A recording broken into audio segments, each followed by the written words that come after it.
ನಮಸ್ತೆ ವೀಕ್ಷಕರೇ, ಎಲ್ಲರಿಗೂ ನಮಸ್ಕಾರ. ನಾನು ನಿಮ್ಮ ಬೃಂದ. ಇವತ್ತು ನಾನು ಶನಿವಾರದ ವ್ಲಾಗ್ ಅಪ್ಲೋಡ್ ಮಾಡ್ತಾ ಇದ್ದೀನಿ. ಅಂದರೆ ಬೆಳಗ್ಗೆಯಿಂದ ಮಧ್ಯಾಹ್ನದವರೆಗೂ ಏನು ಮಾಡಿದೆ ಅಂದ್ಬಿಟ್ಟು ಇವತ್ತು ಅಪ್ಲೋಡ್ ಮಾಡ್ತಾ ಇದ್ದೀನಿ. ಸೊ ಬೆಳಗ್ಗೆ ಎದ್ದ ತಕ್ಷಣ ನಾನು ಸ್ನಾನ ಮಾಡಿಬಿಟ್ಟೆ. ಮಾಡಿದ್ಮೇಲೆ ಹೊಸಲಿಗೆ ಅರಿಶಿನ ಹಚ್ಬಿಟ್ಟು ಪೂಜೆ ಮಾಡ್ತೀನಿ. ಅರಿಶಿನ ಅಂದರೆ ಆ್ಯಂಟಿಬಯೋಟಿಕ್ ಅಲ್ವಾ, ಸೊ ನಾನು ಇದನ್ನು ತುಂಬ ನಂಬ್ತೀನಿ. ಸೊ ಹಾಗಾಗಿ ನಾನು ಇವತ್ತು ಅರಿಶಿನ ಹಚ್ಬಿಟ್ಟು ರಂಗೋಲಿ ಹಾಕಿ ಒಂಚೂರು ಹೊಸಲಿಗೆ ಪೂಜೆ ಮಾಡ್ತಾಯಿದ್ದೀನಿ. ಇವತ್ತಿನ ದಿನ ನಾನು ವೆಂಕಟೇಶ್ವರ ಸ್ವಾಮಿಗೆ ಪ್ರೇ ಮಾಡ್ತೀವಿ, ಅಂದರೆ ನಮಸ್ಕಾರ ಮಾಡ್ಕೊತೀವಿ. ಅಂದರೆ ಬೆಳಗ್ಗೆ ಹೊತ್ತು ಏನೂ ತಿನ್ನಲ್ಲ. ಹಾಗೆ ನಾನು ನನ್ನ ಹಸ್ಬೆಂಡ್ ಫಾಸ್ಟಿಂಗ್ ಇದ್ದು ಮಧ್ಯಾಹ್ನ ಒಂದು ಹೊತ್ತು ಮಾತ್ರ ಊಟ ಮಾಡ್ತೀವಿ. ಮಕ್ಕಳಿಗೆ ಮಾತ್ರ ನಾನು ಏನಾದರೂ ತಿಂಡಿ ಮಾಡಿಕೊಡ್ತೀನಿ. ಹಾಗಾಗಿ ಇದು ಬೆಳಗ್ಗೆ ಹೊತ್ತು ನೋಡಿ ನಾನು ಹೊಸಲಿಗೆ ಪೂಜೆ ಮಾಡಿ ರಂಗೋಲಿ ಹಾಕ್ತಾಯಿದ್ದೀನಿ. ಟೈಮ್ ಆಗೋಗ್ಬಿಟ್ಟಿತ್ತು ಅವತ್ತಿನ ದಿನ ಬೇಗ, ಅದಕ್ಕೆ ಜಾಸ್ತಿ ಏನೂ ಇದು ಮಾಡೋಕ್ಕಾಗಲಿಲ್ಲ. ಆದಷ್ಟು ಬೇಗ ಮಾಡಿಬಿಡ್ಬೇಕು, ಕೆಲಸ ಎಲ್ಲ ಮುಗಿಸ್ಬಿಡ್ಬೇಕು ಅಂದ್ಬಿಟ್ಟು ಮಾಡ್ತಾಯಿದ್ದೆ.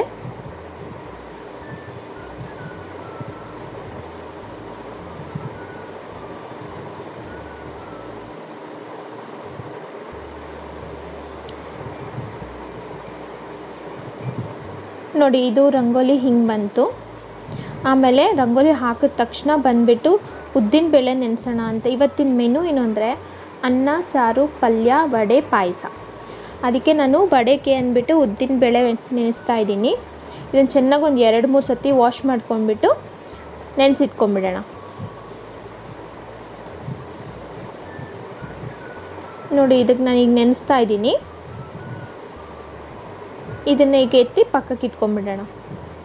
ಆಮೇಲೆ ಹಾಗೆ ಅಕ್ಕಿನೂ ಸಹ ನೆನೆಸಿಡೋಣ.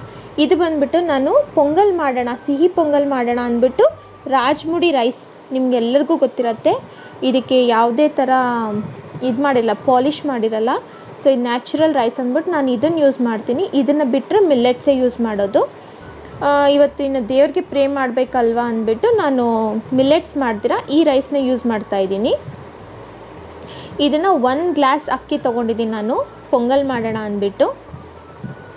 1 ಗ್ಲಾಸ್ ಅಕ್ಕಿಗೆ 2 ಗ್ಲಾಸ್ ನೀರು ಹಾಕಿ ನೆನೆಸಿಟ್ಕೊತಾ ಇದ್ದೀನಿ. ಹಾಗೆ ಅನ್ನ ಮಾಡಲಿಕ್ಕೂ ನಾನು ಒಂದು ದೊಡ್ಡ ಗ್ಲಾಸಷ್ಟು ಅಕ್ಕಿ ತೊಗೊಂಡಿದ್ದೀನಿ. ಅದೇ ಅಕ್ಕಿ ರಾಜ್ಮುಡಿ ಅಕ್ಕಿ. ಇದನ್ನು ಸಹ 1 ಗ್ಲಾಸ್ಗೆ 2.5 ಗ್ಲಾಸಷ್ಟು ನೀರು ಹಾಕ್ಕೊಂಡಿದ್ದೀನಿ. ಹಾಗೆ ಒಂಚೂರು ತೊಗರಿಬೇಳೆನೂ ಹಾಕ್ಕೊತಾ ಇದ್ದೀನಿ ನೆನೆಸಿಟ್ಕೊಳ್ಳೋ. ನಾನು ನಿಮ್ಗೆ ಎಷ್ಟೊಂದು ಸತಿ ಹೇಳಿದ್ದೀನಿ, ನಾನು ಕುಕ್ಕರ್ಗೆ ಮುಚ್ಚಳ ಹಾಕಲ್ಲ. ನಾನು ಯಾವತ್ತೂ ಪ್ರೆಷರಲ್ಲಿ ನಾನು ಕುಕ್ ಮಾಡೋಕ್ಕೆ ಇಷ್ಟಪಡಲ್ಲ. ಇನ್ ಕೇಸ್ ನನಗೇನಾದರೂ ಟೈಮ್ ಇಲ್ಲ ಅಂದರೆ ಮಾತ್ರ ನಾನು ಅದನ್ನು ಪ್ರೆಷರ್ ಕುಕ್ಕರಲ್ಲಿ ಅಂದರೆ ಮುಚ್ಚಳ ಮುಚ್ಚಿಬಿಟ್ಟು ಪ್ರೆಷರಲ್ಲಿ ಕುಕ್ ಮಾಡೋದು. ಇಲ್ಲಾಂದರೆ ನಾನು ಹಾಗೆ ಓಪನ್ ವೆಸ್ಲಲ್ಲೇ ಮಾಡ್ತೀನಿ. ಅದೆಲ್ಲ ನೆನೆಸಿಟ್ಬಿಟ್ಟು ನನ್ನ ಮಕ್ಕಳಿಗೆ ಒಂಚೂರು ತಿಂಡಿ ಮಾಡಿಕೊಡೋಣ ಅಂದ್ಬಿಟ್ಟು ಇಲ್ಲಿ ಚಪಾತಿ ಮಾಡ್ತಾಯಿದ್ದೀನಿ ಮಕ್ಕಳಿಬ್ರಿಗೂ.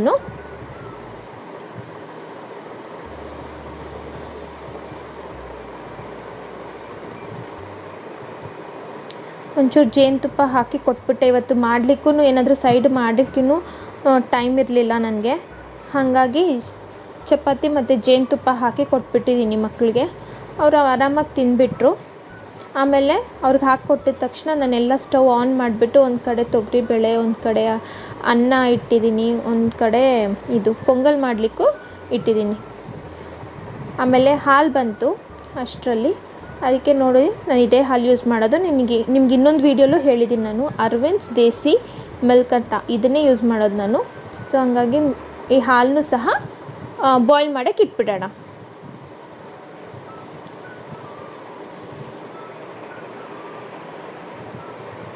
ನಾಟಿ ಹಸು ಹಾಲು ಅಂತಾರಲ್ಲ ಅದು ಇದು. ನೋಡಿ ಇದೆಲ್ಲ ಚೆನ್ನಾಗಿ ಕುದೀತಾ ಇದೆ. ಅನ್ನನೂ ಸಹ ಆಗ್ತಾಯಿದೆ, ಪೊಂಗಲು ರೆಡಿ ಆಗ್ತಾಯಿದೆ. ಹಾಗೆ ಹಾಲು ಸಹ ಕುದಿಯೋಕ್ಕಿಟ್ಟಿದ್ದೀನಿ. ಈ ಥರ 4 ಸ್ಟವ್ ಇದ್ದರೆ ತುಂಬ ಉಪಯೋಗ ಆಗುತ್ತಲ್ಲ ನಮಗೂ. ಅಷ್ಟೊತ್ತರಲ್ಲಿ ನಾವು ತರಕಾರಿಗಳನ್ನ ಕಟ್ ಮಾಡ್ಕೊಂಡು ಇಟ್ಕೊಳ್ಳೋಣ ಬೇಳೆಗೆ ಅಂದ್ಬಿಟ್ಟು. ನಾನು ಇವತ್ತು ಮಾಡ್ತಿರೋದು ಹೀರೆಕಾಯಿ ಬೇಳೆ. ನೋಡಿ ನಾನು ಇವಾಗ ಲಾಕ್ಡೌನ್ ಆಗಿರೋದ್ರಿಂದ ಎಲ್ಲಾದರೂ ಹೊರಗೆ ಹೋಗೋಕ್ಕೂ ಸಹ ಭಯ ಆಗುತ್ತೆ, ಕೇಸಸ್ ಎಲ್ಲ ಜಾಸ್ತಿ ಆಗ್ತಿದೆ ಅಲ್ವಾ. ಹಾಗಾಗಿ ಇದು ಬಂದುಬಿಟ್ಟು ನಾನು ಹೀರೆಕಾಯಿ ನೋಡಿ ಅರ್ಧ kg ಅಷ್ಟು ಹೀರೆಕಾಯಿನ ಬುಕ್ ಮಾಡಿದ್ರೆ ಆನ್ಲೈನಲ್ಲಿ ನನಗೆ ಬಂದಿದ್ದೆ 3 ಕಾಯಿ. ಅದರಲ್ಲಿ 2 ಕಾಯಿ ಬಲ್ತೋಗ್ಬಿಟ್ಟಿತ್ತು. ಅದಕ್ಕೆ ಇನ್ನು 1 ಕಾಯಿ ಇರೋದಲ್ವ ಅಂದ್ಬಿಟ್ಟು ಇನ್ನು ಹೀರೆಕಾಯಿ ಬೇಳೆ ಮಾಡ್ತಾಯಿದ್ದೀನಿ. ನಾನು ಆ್ಯಕ್ಚುಲಿ ಪಲ್ಯ ಮಾಡೋಣ ಅಂದ್ಕೊಂಡಿದ್ದೆ. ಇನ್ನು 1 ಕಾಯಲ್ಲಿ ಪಲ್ಯ ಮಾಡಿದ್ರೆ ಒಬ್ರಿಗೂ ಸಹ ಸಾಲಲ್ಲ ಅಂದ್ಬಿಟ್ಟು ನಾನು ಇದನ್ನು ಸಾರು ಮಾಡಿಬಿಡೋಣ ಅಂತ ಅಂದ್ಕೊಂಡೆ. ಹೀರೆಕಾಯಲ್ಲಿ ತುಂಬ ನಾರಿನಂಶನೂ ಇರುತ್ತೆ, ಹೈ ಫೈಬರ್, ಇದು ತುಂಬ ಒಳ್ಳೆಯದು ಆರೋಗ್ಯಕ್ಕೆ. ಅಟ್ಲೀಸ್ಟ್ ವಾರಕ್ಕೆ 1 ಸತಿ 2 ಸತಿ ಆದರೂ ತಿನ್ನಿ. ಈ ಥರ ಚಿಕ್ಕ ಚಿಕ್ಕದಾಗಿ ಕಟ್ ಮಾಡ್ಕೊತಾ ಇದ್ದೀನಿ ಹೀರೆಕಾಯಿನ.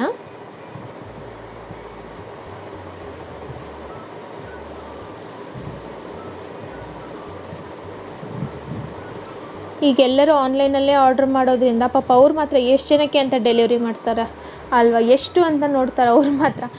ಅದಕ್ಕೆ ನಾವು ಅರ್ಥ ಮಾಡ್ಕೋಬೇಕು. ಅದಕ್ಕೆ 2 ಹೀರೆಕಾಯಿ ತೆಗೆದುಬಿಟ್ಟು 1 ಹೀರೆಕಾಯಿನ ಮಾತ್ರ ಹಾಕ್ಕೊತಾ ಇದ್ದೀನಿ ನಾನಿಲ್ಲಿ. ಹಾಗೆ ಒಂದು ಟೊಮೆಟೊ ತೊಗೊಂಡೆ, ಒಂದು ಮೀಡಿಯಮ್ ಸೈಜ್ ಟೊಮೆಟೊನ ತೊಗೊಂಡಿದ್ದೀನಿ ನಾನಿಲ್ಲಿ. ಒಂದು ಈರುಳ್ಳಿನೂ ಸಹ ಹೆಚ್ಕೊತಾ ಇದ್ದೀನಿ. ಇದನ್ನು ಅಷ್ಟೇ ಚಿಕ್ಕ ಚಿಕ್ಕದಾಗಿ ಕಟ್ ಮಾಡ್ಕೊಳ್ಳೋಣ ಈರುಳ್ಳಿನೂ. ಇದು ಸೇಮ್ ಬೇಳೆ ಸಾರೇ, ಅದರಲ್ಲಿ ನಾನು ಹೀರೆಕಾಯಿ ಹಾಕ್ತಾಯಿದ್ದೀನಿ ಅಷ್ಟೇ.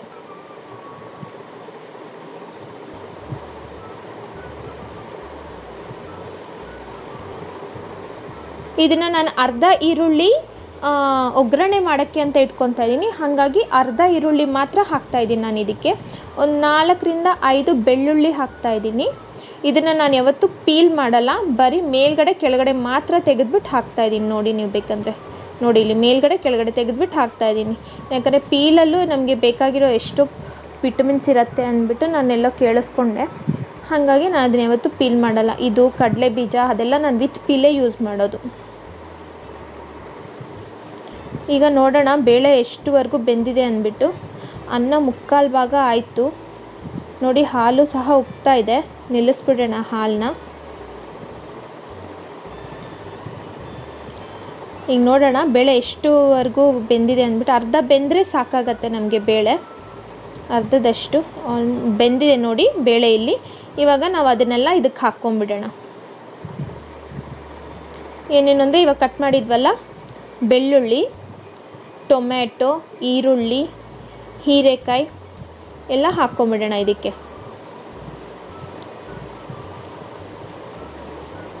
ಹಾಕ್ಕೊಂಬಿಟ್ಟು ಇನ್ನೊಂದು ಚೂರು ಹೊತ್ತು ಹಾಗೆ ಕುದೀಲಿ. ಅದಕ್ಕೆ ಒಂಚೂರು ಅರಿಶಿಣದ ಪುಡಿ, ಹಾಗೆ ಒಂಚೂರು ಇದು ಕಲ್ಲುಪ್ಪು ಹಾಕ್ಕೊತಾ ಇದ್ದೀನಿ. ಹಾಗೆ ಒಂದೇ ಒಂದು ಟೀ ಸ್ಪೂನಷ್ಟು ಹಸಿಮೆಣ್ಸಿನ ಪುಡಿ, ಒಣಮೆಣ್ಸಿನ ಪುಡಿ ಹಾಕ್ಕೊತಾ ಇದ್ದೀನಿ. ಜೀರಿಗೆ, ಹಾಗೆ ಒಂಚೂರು ಇದು ಟ್ಯಾಮರಿಂಡು, ಹುಣಸೆಹಣ್ಣು ಹಾಕ್ಕೊಂಡಿದ್ದೀನಿ. ಈಗ ಚೆನ್ನಾಗಿ ಮಿಕ್ಸ್ ಮಾಡ್ಕೊಂಬಿಟ್ಟು ಒಂದು ಸ್ವಲ್ಪ ಚೆನ್ನಾಗಿ ಕುದಿಯೋಕ್ಕೆ ಬಿಡೋಣ. ನಮಗೆಲ್ಲರಿಗೂ ಗೊತ್ತಲ್ವ, ಹೀರೆಕಾಯಿ ಸ್ವಲ್ಪ ಬೇಗ ಕುದಿಯುತ್ತೆ ಚೆನ್ನಾಗಿ ಬಾಯ್ಲ್ ಆಗಿಬಿಡತ್ತೆ ಅಂದ್ಬಿಟ್ಟು ಸ್ವಲ್ಪ ಟೈಮಲ್ಲೇ. ನೋಡಿ, ಅನ್ನನೂ ಆಗಿದೆ ಇಷ್ಟೊತ್ತರಲ್ಲೇ. ಇದನ್ನು ಸಹ ನೋಡೋಣ, ಇದನ್ನು ಸಹ ಬೆಂದಿದೆ. ಹಾಗಾಗಿ ಇದಕ್ಕೆ ಹಾಲು ಹಾಕ್ಕೊಂಬಿಡೋಣ ನಾವು. ಈಗ ನಾನು ಸುಮಾರು ಒಂದು ಅರ್ಧ ಲೀಟ್ರಷ್ಟು ಹಾಲು ಹಾಕ್ಕೊಂಬಿಟ್ಟಿದ್ದೀನಿ. ನಿಮ್ಮ ಕನ್ಸಿಸ್ಟೆನ್ಸಿ ನೋಡಿ, ನಿಮ್ಗೆ ಎಷ್ಟು ಬೇಕು. ಅದು ಹಾಲಲ್ಲೇ ಚೆನ್ನಾಗಿ ಬಾಯ್ಲ್ ಆದರೂ ತುಂಬ ಟೇಸ್ಟ್ ಚೆನ್ನಾಗಿರುತ್ತೆ. ಇದನ್ನು ನಾನೀಗ ಪಲ್ಯಕ್ಕೆ ಅಂತ ಕಟ್ ಮಾಡ್ಕೊತಾ ಇದ್ದೀನಿ. ಬಾಳೆಕಾಯಿನ 4 ಪೀಸಸ್ ಹಾಗೆ ಮಾಡಿ ಒಂದು ಬೌಲಿಗೆ ತಗೊಂಡು ಅದರಲ್ಲೇ ಒಂಚೂರು ಅರಿಶಿನ, ಒಂಚೂರು ಕಲ್ಲುಪ್ಪು ತಗೊಂಡು ಹಾಗೆ ಬಾಯ್ಲ್ ಮಾಡ್ಕೊಂಬಿಡೋಣ. ನೋಡಿ, ನಮ್ಮದು ಪೊಂಗಲ್ ಎಷ್ಟು ಚೆನ್ನಾಗಿ ರೆಡಿ ಆಗ್ತಾ ಇದೆ. ಆಲ್ಮೋಸ್ಟ್ ಆದಂಗೆ ಇದು ಪೊಂಗಲ್ಲು. ನಾವು ಅದಕ್ಕೆ ಈಗ ಬೆಲ್ಲದ ಸಿರಪ್ ಹಾಕ್ಕೊಂಬಿಟ್ರೆ ಸರಿ ಹೋಗುತ್ತೆ. ನೋಡಿ, ಇದು ರೆಡಿ ಆಯಿತು ಸಾರು. ಅದಕ್ಕೆ ಆಫ್ ಮಾಡಿ ಪಕ್ಕಕ್ಕೆ ಎತ್ತಿಟ್ಕೊಂಬಿಡೋಣ. ಇದನ್ನು ಈಗ ಮಣ್ಣಿನ ಮಡಿಕೆಯಲ್ಲಿ ತಗೊಂಡು ಚೆನ್ನಾಗಿ ಇದು ಮಾಡಬೇಕು, ಬ್ಲೆಂಡ್ ಮಾಡಬೇಕು. ನಾನು ಕೈಯಲ್ಲೇ ಬ್ಲೆಂಡ್ ಮಾಡ್ತೀನಿ, ವುಡನ್ ಸ್ಟಿಕ್ ಇಟ್ಕೊಂಡು. ನೋಡಿ, ಇದು ಎಲ್ಲರ ಮನೆಯಲ್ಲೂ ಇರುತ್ತಲ್ಲ, ಇದು ಮರದ ಕೋಲು. ಇದರಿಂದನೇ ನಾನು ಮಾಡೋದು. ಇದೆಲ್ಲ ಮಿಕ್ಸಿಗೆ ಹಾಕಿದ್ರೆ ಅಷ್ಟು ರುಚಿನೂ ಇರಲ್ಲ, ತುಂಬ ನುಣ್ಣಗೂ ಆಗಿಬಿಡತ್ತೆ. ನೋಡಿ, ಈ ಕನ್ಸಿಸ್ಟೆನ್ಸಿಲಿದ್ದರೆ ಸಾಕು ನಮಗೆ ಸಾರು. ಇದನ್ನು ತಿರ್ಗಾ ಅದೇ ಕುಕ್ಕರ್ಗೆ ಹಾಕ್ಕೊಂಬಿಟ್ಟು ಒಗ್ಗರಣೆಗೆ ಹಾಕ್ಕೊಂಬಿಡೋಣ. ನೋಡಿ, ಇದು ಸಹ ಬೆಂದಿದೆ ಅಷ್ಟೊತ್ತರಲ್ಲಿ ಬಾಳೆಕಾಯಿನೂ.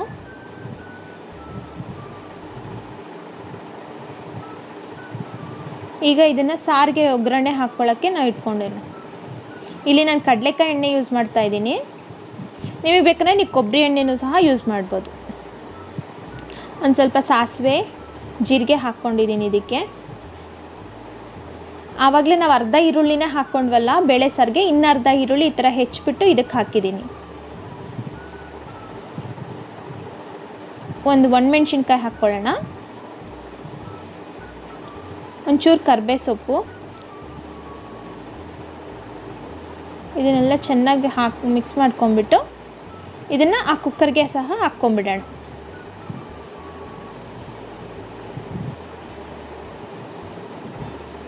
ಇದನ್ನೊಂದು 2-3 ನಿಮಿಷ ಒಂದು ಸ್ವಲ್ಪ ಕುದಿಯೋಕ್ಕೆ ಬಿಟ್ಬಿಟ್ಟು ಆಮೇಲೆ ಸ್ಟವ್ ಆಫ್ ಮಾಡ್ಕೊಂಬಿಟ್ರೆ ಈ ಸಾರು ಸಹ ರೆಡಿಯಾಗಿರುತ್ತೆ.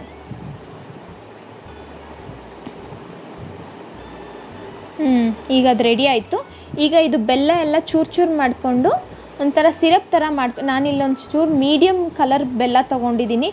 ತೀರಾ ವೈಟ್ ಬೆಲ್ಲನೂ ಅಲ್ಲ, ತೀರಾ ಏನದು ಆರ್ಗ್ಯಾನಿಕ್ ಬೆಲ್ಲನೂ ಅಲ್ಲ, ಥರ ಮೀಡಿಯಮ್ ಬೆಲ್ಲ ತೊಗೊಂಡು. ಯಾಕಂದರೆ ಒಂಥರ ಕಪ್ಪು ಕಲರ್ ಬಂದುಬಿಟ್ರೆ ಅದನ್ನು ಜಾಸ್ತಿ ತಿನ್ನೋಕ್ಕಾಗಲ್ಲಲ್ಲ. ಸೊ ಹಾಗಾಗಿ ನಾನು ಇಲ್ಲೊಂದು ಚೂರು ಮೀಡಿಯಮ್, ಅಂದರೆ ಇದೂ ಆರ್ಗ್ಯಾನಿಕ್ಕೆ. ಇದರಲ್ಲಿ ಒಂಚೂರು ನೀರು ಹಾಕ್ಕೊಂಡು ಒಂದು ಸ್ವಲ್ಪ ಇಲಾಚಿ ಯಾಲಕ್ಕಿ ಚೂರು ಮಾಡಿಕೊಂಡು ಇದಕ್ಕೆ ಹಾಕ್ಕೊಂಡಿದ್ದೀನಿ. ಇದನ್ನು ಈಗ ಕುದಿಸೋಕ್ಕೆ ಬಿಡೋಣ.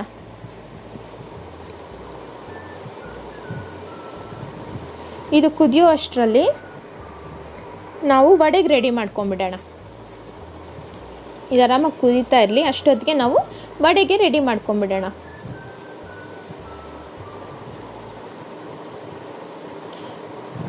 ಉದ್ದಿನ ವಡೆ ಆ್ಯಕ್ಚುಲಿ ಹೆಲ್ತಿ ಬೇರೆ ವಡೆಗಿನ್ನ ಕಂಪೇರ್ ಮಾಡಿದ್ರೆ. ಹಾಗಾಗಿ ನಾನು ಜಾಸ್ತಿ ಪ್ರಿಫರ್ ಮಾಡೋದು ಉದ್ದಿನ ವಡೆ. ಇದಾದರೆ ಮಕ್ಕಳು ಸಹ ಚೆನ್ನಾಗಿ ತಿಂತಾರೆ. ಇದನ್ನು ಹಾಗೆ ಚೆನ್ನಾಗಿ ಫಿಲ್ಟ್ರ್ ಮಾಡ್ಕೊಂಬಿಟ್ಟು ನೀರೆಲ್ಲ ಬಗ್ಗಿಸ್ಬಿಟ್ಟು ಹಾಕ್ಕೊಳ್ಳಿ. ಇಲ್ಲಿ ನಾನು 3-4 ಚಮಚ ಅಷ್ಟು ನೀರು ಮಾತ್ರ ಹಾಕ್ಕೊತಾ ಇದ್ದೀನಿ. ಜಾಸ್ತಿ ನೀರು ಹಾಕಿದ್ರೆ ಅದು ತಿರ್ಗಾ ಒಂಥರ ಸೆಮಿ ಲಿಕ್ವಿಡ್ ಆಗಿಬಿಡತ್ತೆ. ಇದಕ್ಕೊಂಚೂರು ಗ್ರೀನ್ ಚಿಲ್ಲೀಸು, ಹಸಿಮೆಣ್ಸಿನ್ಕಾಯಿ, ಚೂರು ಕಲ್ಲುಪ್ಪು, ಹಾಗೆ ಚೂರು ಜೀರಿಗೆ, ಒಂದು ಅರ್ಧ ಟೇಬಲ್ ಸ್ಪೂನಷ್ಟು ಜೀರಿಗೆ ಹಾಕ್ಕೊಂಡು ಚೆನ್ನಾಗಿ ಮಿಕ್ಸ್ ಮಾಡಿಕೊಂಡು ಈಗ ಮಿಕ್ಸಿಗೆ ಮಾಡ್ಕೊಳ್ಳೋಣ. ಇದನ್ನು ಟೆಸ್ಟ್ ಮಾಡೋದು ಹೇಗೆ ಅಂದರೆ ಚೆನ್ನಾಗಿ ಆಯ್ತಾ ಇಲ್ವಾ ಅಂದ್ಬಿಟ್ಟು ಒಂದು ಚೂರು ತಗೊಂಡು ನೀರಿಗೆ ಹಾಕ್ಕೊಬೇಕು. ಅದು ಮೇಲ್ಗಡೆ ತೇಲಿದ್ರೆ ಕರೆಕ್ಟ್ ಕನ್ಸಿಸ್ಟೆನ್ಸಿಲಿದೆ ಅಂದ್ಬಿಟ್ಟು, ಇಲ್ಲ ಅಂದರೆ ಇನ್ನೊಂದು ಚೂರು ಒಂದು ಟೇಬಲ್ ಸ್ಪೂನಷ್ಟು ನೀರು ಹಾಕ್ಕೊಂಡು ತಿರ್ಗಾ ಮಿಕ್ಸಿ ಮಾಡ್ಕೊಳ್ಳೋಣ. ಇದಕ್ಕೆ ಹಾಕೋಣ ಅಂದ್ಬಿಟ್ಟು ನಾನು ಒಂದು 2 ಈರುಳ್ಳಿ ತೊಗೊಂಡಿದ್ದೀನಿ. ಸ್ವಲ್ಪ ದಪ್ಪ ಈರುಳ್ಳಿ 2 ತೊಗೊಂಡಿದ್ದೀನಿ.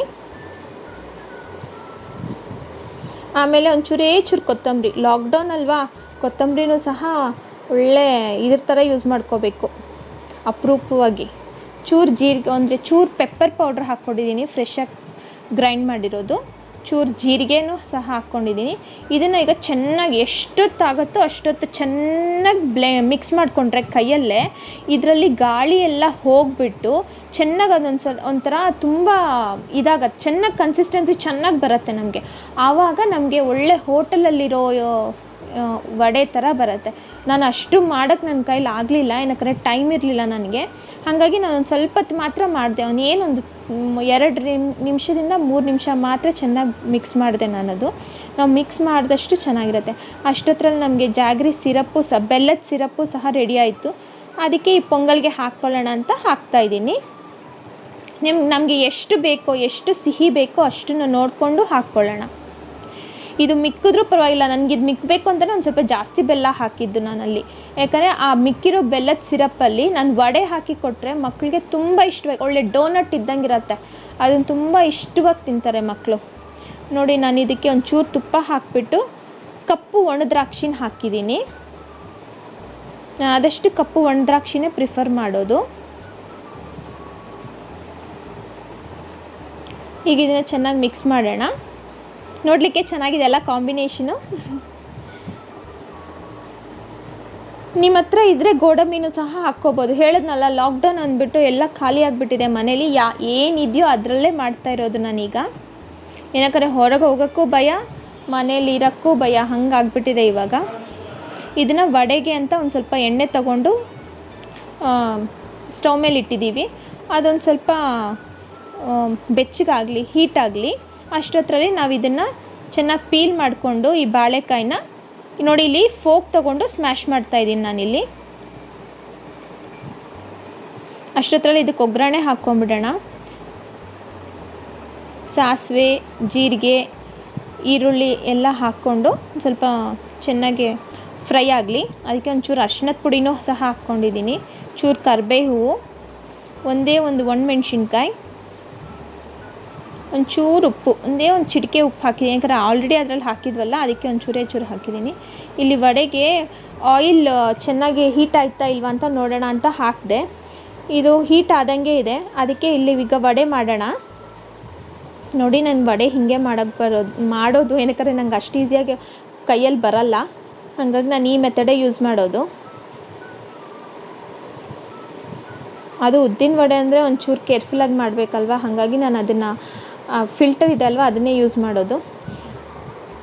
ಇದನ್ನೊಂದು ಕಡೆ ಮಿಕ್ಸ್ ಮಾಡಿಕೊಂಡು ಅದನ್ನು ಚೆನ್ನಾಗಿ ಮಾಡ್ತೀವಿ. ಫಸ್ಟ್ ಹಾಕಿದ್ವಲ್ಲ ಅದನ್ನು ಯಾವಾಗಲೂ ಸ್ಟವ್ ಹತ್ರ ಇಡ್ತಾಯಿದ್ರು ನಮ್ಮ ಅಜ್ಜಿ. ಅದಕ್ಕೆ ನಾನು ಅಷ್ಟೇ ಆಯಿಲ್ ಐಟಮ್ಸಲ್ಲಿ ಏನು ಡೀಪ್ ಫ್ರೈ ಮಾಡಿದ್ರು ಅದನ್ನು ಫಸ್ಟ್ ತೆಗೆದುಬಿಟ್ಟು ಸ್ಟವ್ ಹತ್ರನೇ ಇಡ್ತೀನಿ ನಾನು. ಇದಕ್ಕೆ ನಾನೊಂಚೂರು ಕಡಲೆ ಬೀಜದ ಪುಡಿ ಹಾಕ್ಕೊಂಡೆ. ಆಮೇಲೆ ಹಾಗೆ ಒಂಚೂರು ಖಾರದ ಪೌಡ್ರು ಹಾಕ್ಕೊಂಡು ಮಿಕ್ಸ್ ಮಾಡ್ತಾಯಿದ್ದೀವಿ. ಚೆನ್ನಾಗಿ ಮಿಕ್ಸ್ ಮಾಡಿಕೊಂಡ್ರೆ ಅದು ರೆಡಿ ಆಗುತ್ತೆ. ಇದನ್ನು ನೋಡಿ ಇಲ್ಲಿ ಬಬಲ್ಸ್ ಒಂಚೂರು ಕಮ್ಮಿ ಆಯ್ತಲ್ಲ, ಸೊ ಬಬಲ್ಸ್ ಕಮ್ಮಿ ಆಯಿತು ಅಂದರೆ ವಡೆ ಆಯಿತು ಅಂತ ಅರ್ಥ. ಹಾಗಾಗಿ ಎತ್ತಿ ಪಕ್ಕಕ್ಕೆ ಇಟ್ಕೊತಾ ಇದ್ದೀವಿ. ಇದನ್ನು ನೋಡಿ ತೆಂಗಿನ ಚಿಪ್ಪಿರುತ್ತಲ್ಲ, ಆ ಚಿಪ್ಪನ್ನ ಇಲ್ಲಿ ಬೆಂಕಿಲಿ ಇಡ್ತಾ ಇದ್ದೀನಿ. ಏನಕ್ಕೆ ಅಂದರೆ ಸಾಂಬ್ರಾಣಿ ಹಾಕೋಣ ಅಂದ್ಬಿಟ್ಟು ನಾವು ಇದರಲ್ಲಿ ಇಡ್ತಿದ್ದೀವಿ. ವಾರದಲ್ಲಿ ಅಟ್ಲೀಸ್ಟ್ 2 ದಿನ ಆದರೂ ನಾನು ಹಿಂಗೆ ಮಾಡ್ತೀನಿ. ಈ ತೆಂಗಿನ ಚಿಪ್ಪನ್ನ ಹಾಗೆ ಒಂದು ಕಾಪರ್ ಇದು ಬರುತ್ತಲ್ಲ, ಏನಂತಾರೆ ಅದನ್ನು, ಬೌಲ್ ಥರ ಬರುತ್ತೆ, ಅದರಲ್ಲಿ ಇಟ್ಬಿಟ್ಟು ಅದರ ಮೇಲೆ ಇದಿಡ್ತಾ ಇದ್ದೀನಿ. ಕೌಡಂಗಿನ ಮಾಡ್ತಾರೆ ಇದನ್ನು ಸಹ ನಾನು ಮನೇಲೇ ಮಾಡ್ಕೊಂಡಿದ್ದೀನಿ. ಅದ್ರ ಮೇಲೆ ಒಂದೇ ಒಂದು ಡ್ರಾಪಷ್ಟು ಮನೇಲೇ ಮಾಡಿರೋ ತುಪ್ಪನ ಹಾಕ್ತಾಯಿದ್ದೀನಿ. ಏನಕ್ಕಂದರೆ ಅದನ್ನು ಹೀಗೆಲ್ಲ ಮಾಡಿದಾಗ ನಾವು ಮನೇಲೇ ಹೋಮ ಮಾಡಿದಷ್ಟು ಪುಣ್ಯ ಸಿಗತ್ತಂತೆ. ಒಂದೇ ಒಂದು ಚೂರಷ್ಟು ಸಾಂಬ್ರಾಣಿನೂ ಹಾಕಿದ್ದೀನಿ ಇಲ್ಲಿ. ಇದು ದೀಪ ನೋಡಿ, ಇದು ನಾವಿವತ್ತು ಮಾಡಿರೋ ಅಡುಗೆ. ನಿಮ್ಮೆಲ್ಲರಿಗೂ ಈ ವಿಡಿಯೋ ಇಷ್ಟ ಆಯಿತು ಅಂತ ಅಂದ್ಕೊತಾ ಇದ್ದೀನಿ. ದಯವಿಟ್ಟು